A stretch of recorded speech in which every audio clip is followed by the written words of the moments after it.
We have the Camry with us, and you know exactly what that means. We're getting ready for another touring tire test. And the list of touring tires that we've tested keeps getting longer and longer. And this time around, we're going to add an additional 11 tires to that higher list. And we have a good mix. 7 of these are 3-Peak Mountain Snowflake branded, and 4 of them aren't. And that's the way the touring market's been headed lately. I feel like every other week we have a new all-weather touring tire. And in fact, of the new 4 tires in this test, each one of them is an all-weather tire. The 4 new tires in our test are the Hankook WeatherFlex GT, which is the follow-up to the company's very popular Kinergy 4S2. Kumho has impressed our team with their latest generation tires, and they have high expectations for the Solus 4S HA32's year-round traction, so we're excited to see how it performs. The Nokian and Compass AW02's predecessor was very good in the snow, but it left us wanting more in terms of wet traction, so we look forward to finding out if the company has made improvements there. Radar tires are brand new to Tire Rack, and the Dymax All-Weather is the first of their products we're testing, so there's a lot of pressure to set the tone for the brand. The comparison tires we've included are the BF Goodrich Advantage Control and Cooper Endeavor, which are dependable products that have been on the market for a few years. The Falcon Acclimate is a 3-Peak Mountain Snowflake branded tire that was introduced in 2023, and the Firestone Weather Grip has proven to be a strong benchmark in the snow. Sumitomo's HTR Enhance LX2 was last tested in 2020, so it will be good to see how it compares to the newer competition. The Toyo Celsius 2 was launched in 2023, and the Yokohama Avid Ascend GT is the longest running tire in the test. It was launched in 2018 and has proven itself through multiple Tire Rack tests. The all-weather tires in this test may make that unspoken promise of enhanced wintertime traction, and we'll definitely put that promise to the test later in the year to see if they deliver on their promise. But right now, their primary goal, the thing that we expect of them, is to be good touring tires, not just some detuned winter tire. Exactly, and just like we expect from the all-season tires, they have to be good in the wet. They have to have decent dry and emergency avoidance capabilities. But above all else, arguably, they have to be nice on the road. That's something people experience every single day, and that's where our testing begins.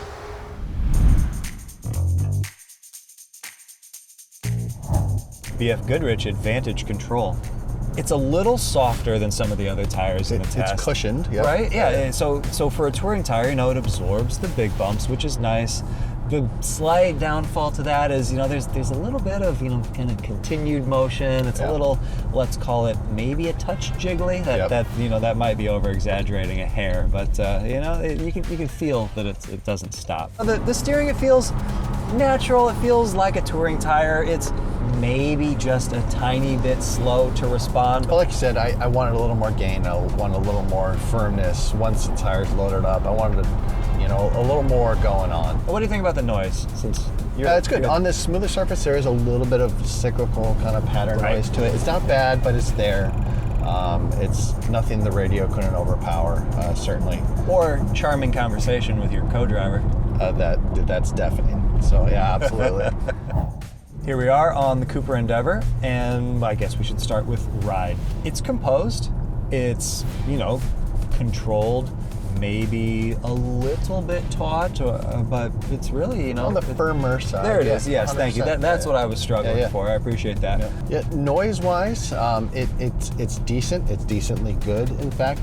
If there is a little bit of coarseness, kind of like this chip and seal we're on right now, or the cross-cut concrete, it does develop kind of that medium-pitched kind of hum, a little bit of a harmonic cyclical tone as well. It's not bad, but it actually does a pretty good job quieting down on the smoother surfaces. Ooh, that's what we're about to hit right now. Yeah, especially the brand new stuff like right here. Handling is probably its worst trait of the 3 for our road ride. It's not bad. Not bad, no. It's just it's the thing that's holding it back a little bit. Yeah, I believe both of our notes use the word wonky, which is working its way into our test videos. It's making a regular appearance. Yeah. It doesn't feel natural. It doesn't, I don't know if there's, some kind of weird ramp up or just gain or, I couldn't quite put my finger on it. Because it's wonky. It just doesn't feel intuitive and natural to me. Falcon Acclimate.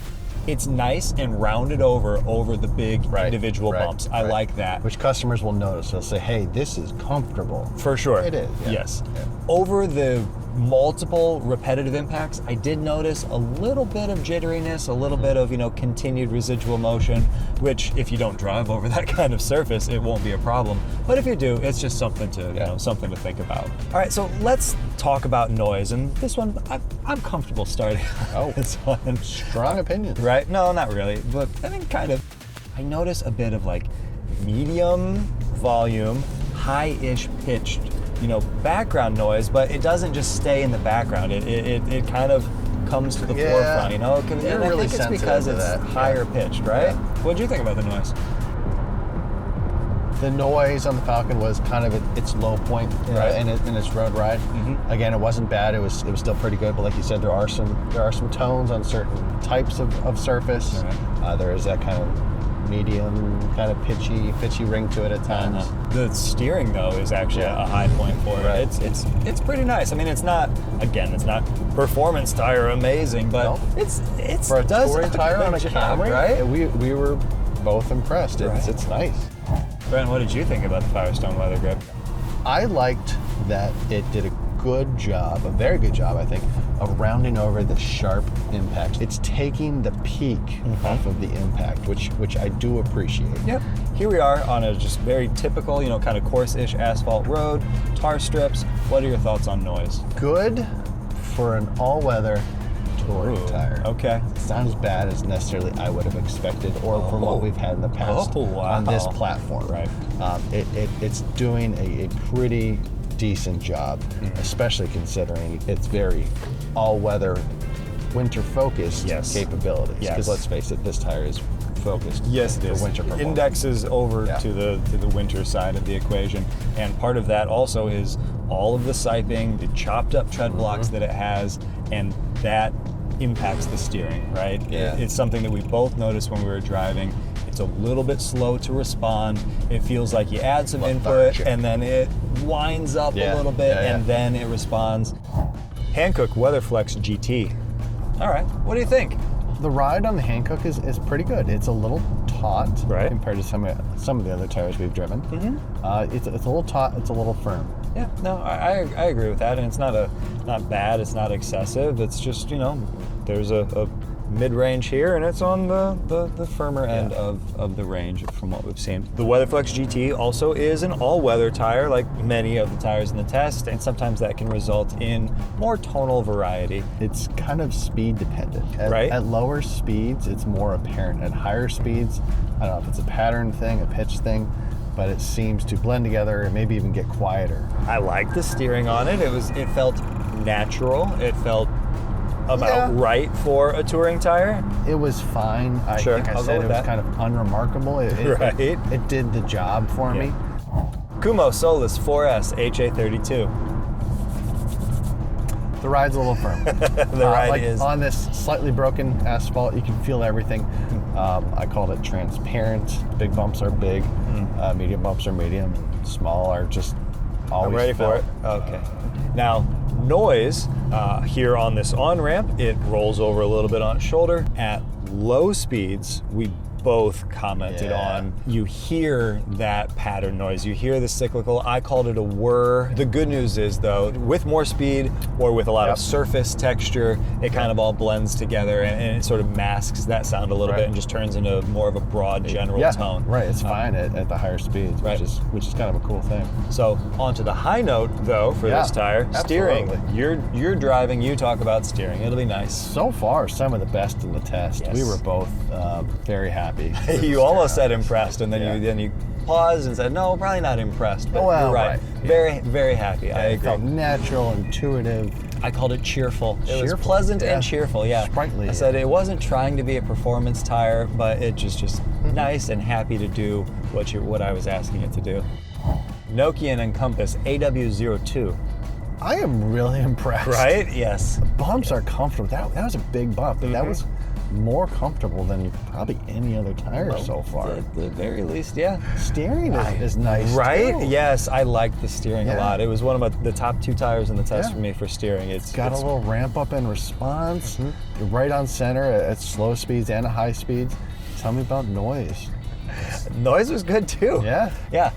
The only kind of minor complaint that I had, low speeds, there's a little tiny bit of interaction, and I noticed that like tar strips and cat's eyes had a little bit of a ring to them. Other than that, Like the impact ring, the bomb impact ring. ring, Yeah. yes, Okay. yep. I mean, just a little bit, but other than that, you know, and I'm looking for finding- things yeah. to say Right. about it because it was unremarkable in a good way. Yeah. Radar Dymax All Weather. I think the ride is on point, honestly. That's verbatim from my notes. I actually used the term on point in my Does that mean notes. it's good? It is. It's good. It does a nice job. It feels like a proper touring tire. Yeah, I agree. Right? Where we don't 1000% agree is on noise. We had a little bit of a disparity between our scores. Nothing major. Yeah. But you know, I noticed some, especially when it was interacting with crosscut concrete, coarse asphalt. You know, just noticed some tones that were not pleasing to my ear. Tones or volume? Tones. That's my thing. The volume was at a very nice level to where, like on this surface, it's canceling out a lot of those tones. Sure. Steering as well. You know, I found that took a little bit more input before it started responding. It felt like some of the other all-weather tires that were in the test to me. Right. And then it so wasn't, the you initial know, input super. was a little lethargic. Yeah. What I really appreciated was how it responded once it was loaded. Sure. In fact, I wasn't even thinking about steering, and we took that kind of tight right-hander, and it actually just jumped out like, oh, that felt really nice. Like I wasn't even like consciously evaluating that. So once it's loaded, it does respond well. Sure. Sumitomo HTR Enhance LX2. First thing that I noticed is, man, the volume is turned up just a little bit compared to most tires in this test, over all surfaces too. All right, so What's the second thing you noticed? I noticed that high-speed impacts hit pretty hard. Yeah. Kind of a disappointment. I guess I would like a good touring tire to really kind of soak those things Right, up. to isolate the driver from, exactly. you know, what's going on down there at the Right. road. Yeah, or Right, insulate. right. Insulate was the word I meant. Isolate, actually. insulate. I'll take either at this point. Insulate the driver. Because Yeah. right now it's neither. Yeah, and then steering. I like the steering. It was weird. I know, you're weird. It's fine.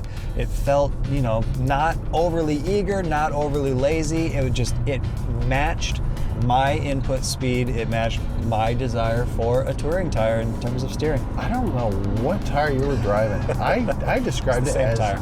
pudding-y. It was never talking to me. We were never partnered. It was just, I'm inputting wheel and it's doing something on its own. I don't This know. is me just ignoring you, It putting on my wasn't happy terrible. face and It ignoring wasn't you. terrible. Thank you. I'll take it wasn't Is terrible. it the best in the test? No. Of course not. I didn't say it was the best in the test. I said I liked it. I enjoyed it. Toyo Celsius 2. A bit firm over most impacts. It does a decent job kind of rounding off the tip. Okay. I think we've said that about a few tires this test so far. Which is good for a test full of touring tires, Yep, right? Admirable, Yeah. admirable. But there's still more up and down than a lot of tires in this test. It's good. It's fine. Yeah, for the Toyo, noise, I wasn't 100% sure if this is a speed-related variable or if this is a Hot take, surface folks. Here it comes. coarseness Go on. variable. But with significant coarseness, it seemed to interact with that a little bit more. The volume would increase a little bit more. Yeah.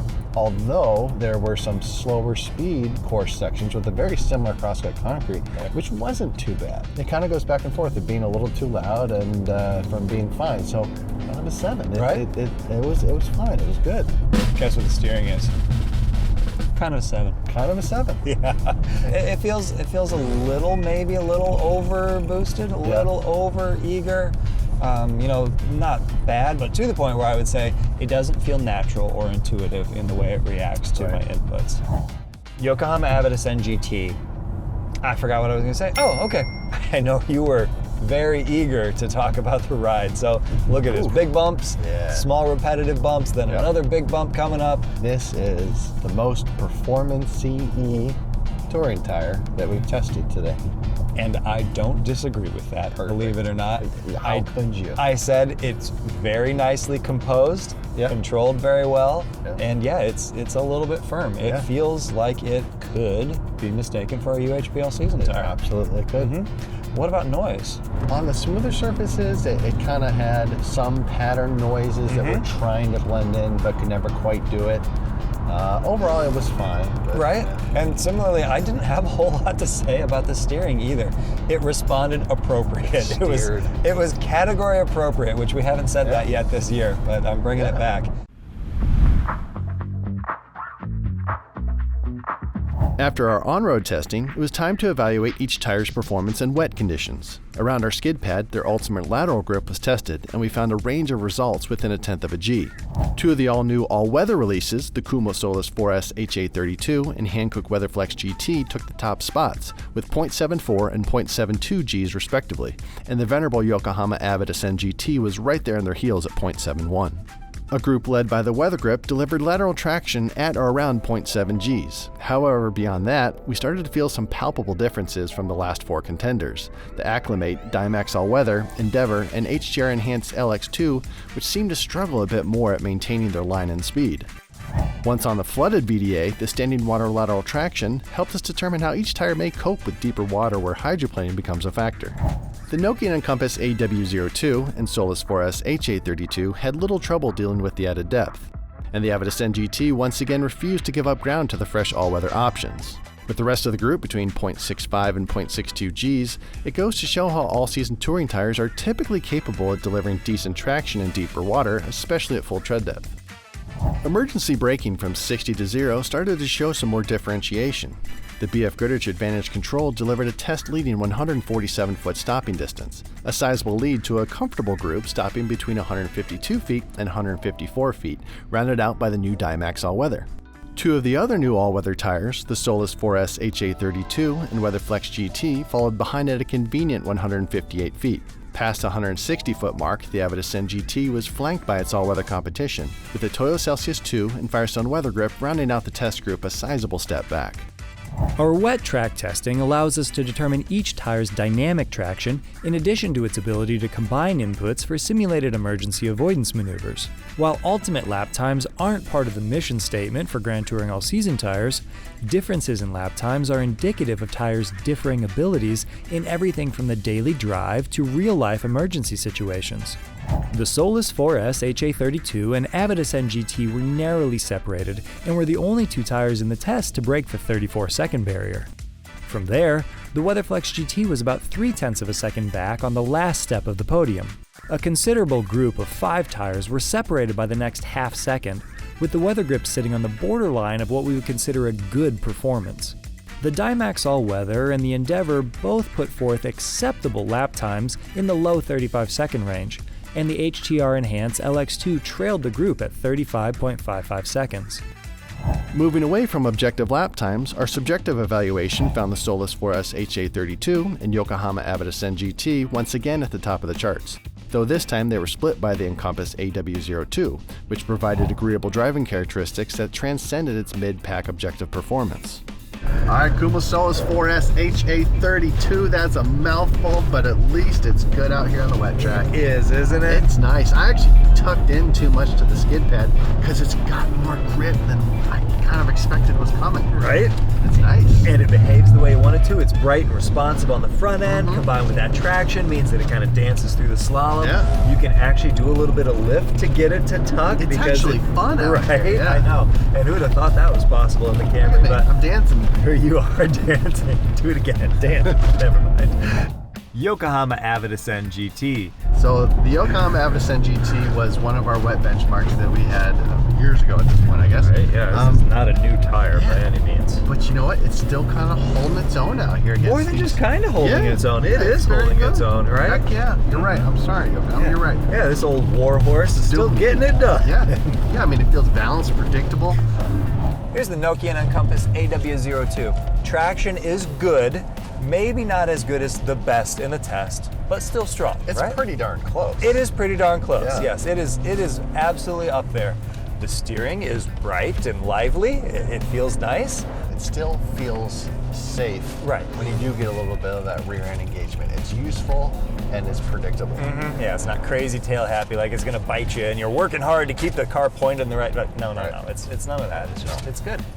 The WeatherFlex GT delivered satisfying traction and agreeable dynamic behavior that was just behind the Yokohama in our evaluation. Similarly, the Advantage Control had no standout bad habits.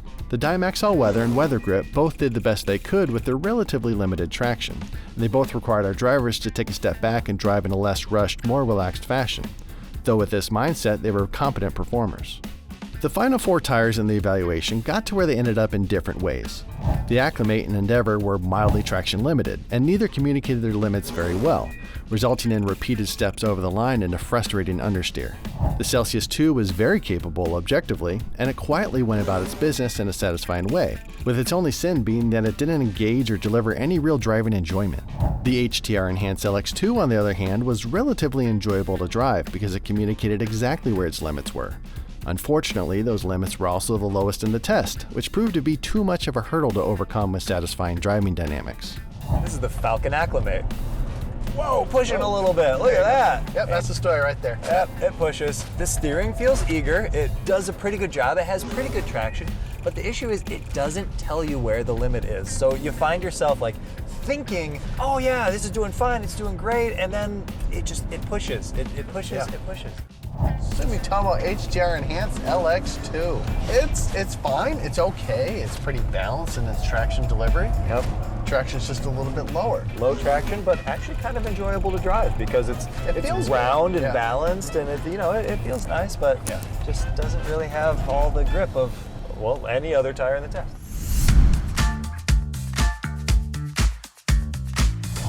Emergency braking from 60 to 0 in the dry was led by the Sumitomo HTR Enhanced LX2 at 126 feet.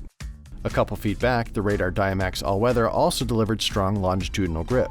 The majority of the group fell between 130 and 140 feet to bring the test vehicle to a stop from 60 miles per hour, which is respectable for all-season touring products. Interestingly, the all-weather options are intermixed in the braking results, which reinforces the notion that customers don't necessarily have to choose between enhanced winter grip and warm season performance.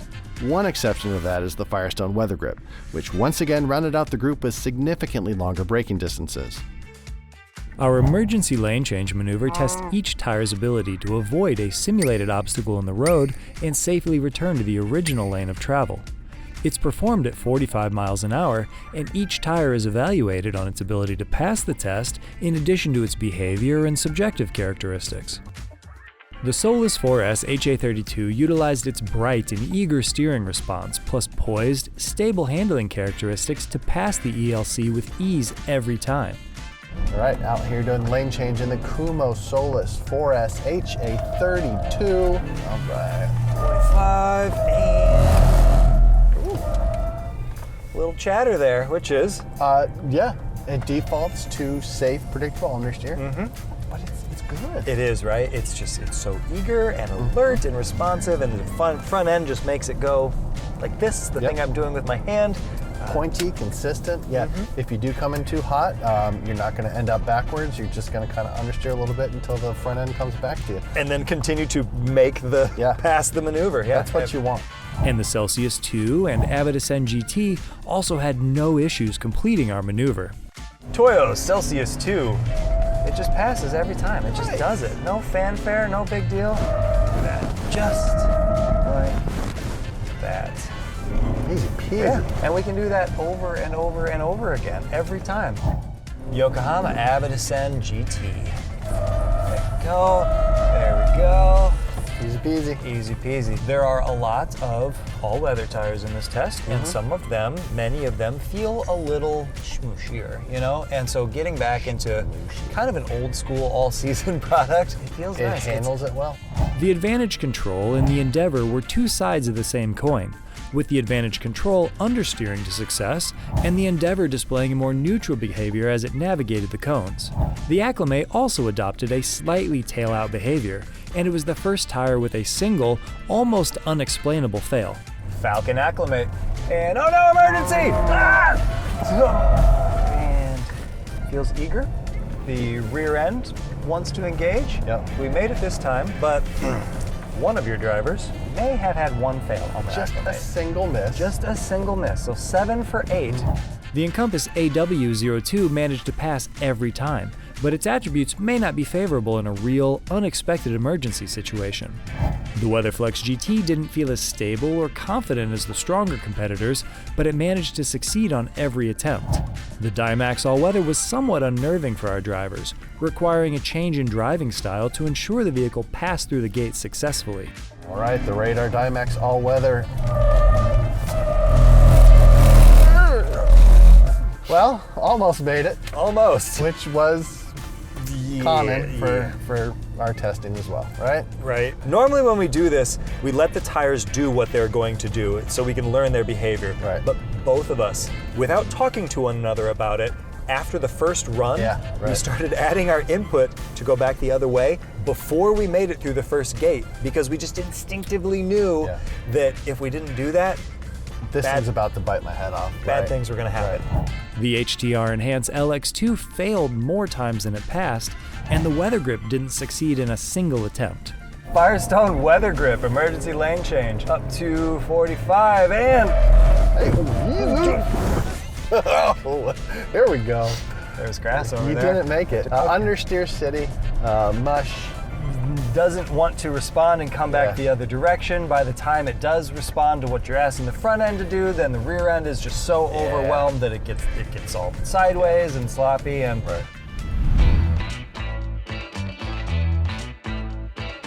You know, this test was a good mix of new and existing products and all-season and all-weather touring tires. And it's really nice to see two of those brand new all-weather tires in the top two spots. Yeah, and like we said before, that seems to be the way the touring market's heading.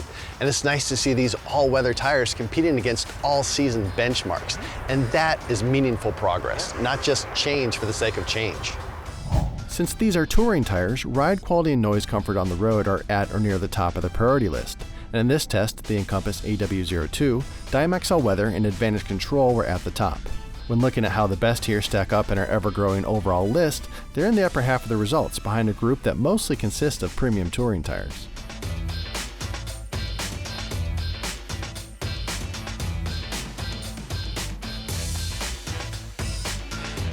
If wet traction is high on your priority list, the Solus 4S HA32, Encompass AW02, and Avid Ascend GT delivered the strongest performance in this test, and they're about a half point back from the top contenders in the overall charts.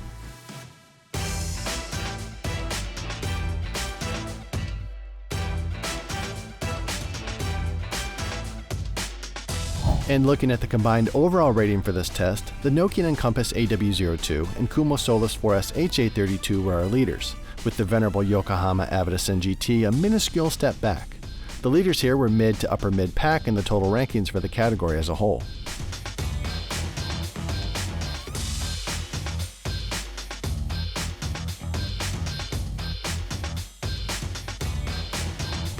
We hope you found this video helpful for finding the right tire for your vehicle based on how, where, and what you drive. Yeah, and later in the year, we're going to retest all of these tires on the ice and in the snow. So be on the lookout for that update in early 2026. In the meantime, be sure to leave your questions and feedback in the comments section.